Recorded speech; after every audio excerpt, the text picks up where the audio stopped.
Welcome to Medical Moments presented by BlackDoctor.org. I'm Dr. Jada Moore-Ruffin. There is a lot of misinformation about the coronavirus circulating, and for Black Americans, this misinformation can be costly as we are at greater risk of contracting the virus and more likely to have negative, unfavorable outcomes once infected. As a medical professional, I wanted to provide you with some information, tips, and techniques to keep you and your family safe during the pandemic. As a result of numerous deaths among the elderly and those with certain comorbidities or health conditions, many have drawn the conclusion that they are not at risk if they don't fall within these subpopulations. Now, this misinformation has proven to be costly on multiple fronts. Mainly, many are not taking necessary precautions to prevent the contraction and spread of the virus because they believe they can predict outcomes based on initial health, age, comorbidities. And this video will focus on the spectrum of the illness and how the patient experience can and will vary. Now, adults of any age are at risk.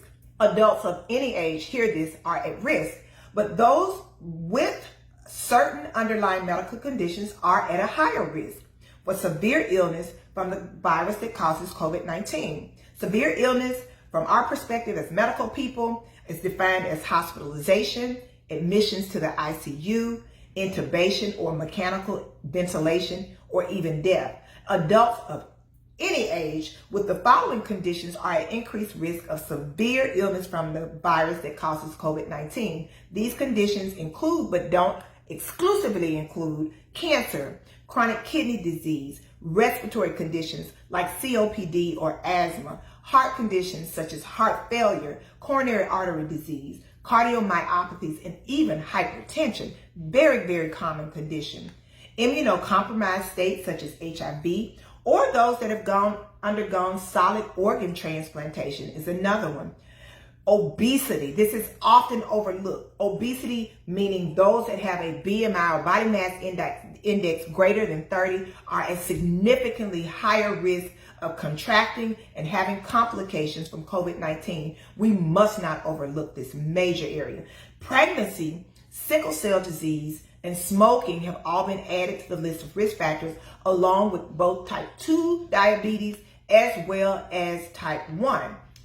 Other conditions like cystic fibrosis, liver disease, and neurologic conditions such as dementia can be added risk factors. So we're seeing that this is very, very inclusive in a lot of ways. One other condition when we talk about obesity, that even being overweight, so not quite a BMI of 30, but even having a BMI of greater than 25 can put you at a higher risk.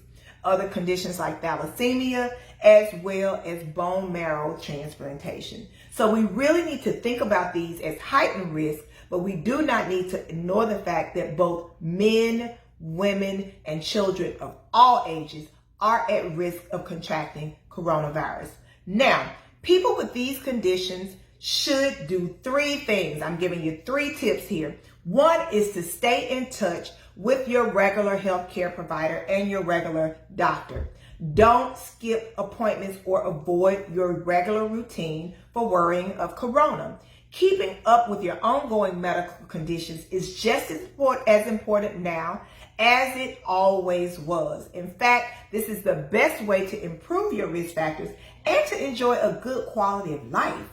Now, I often recommend keeping at least a 90-day supply of your medications, but at the very least, you should have a 30-day supply of your regular medications on hand at your home, at your fingertips at all times. Make sure that you don't skip or try to stretch your medications. If you need to request refills, do so at least 2 weeks before your medications run out. This will give you time to make sure that your pharmacy is well stocked. And if you do mail order, this gives it time to get through the mail system and actually make it to your house without you having to miss out on taking your regular medications. Now, keep up with your scheduled vaccines, such as pneumonia vaccine, your influenza vaccine, and even your shingles vaccine. So do these things so that you avoid other problems that could make you sick too.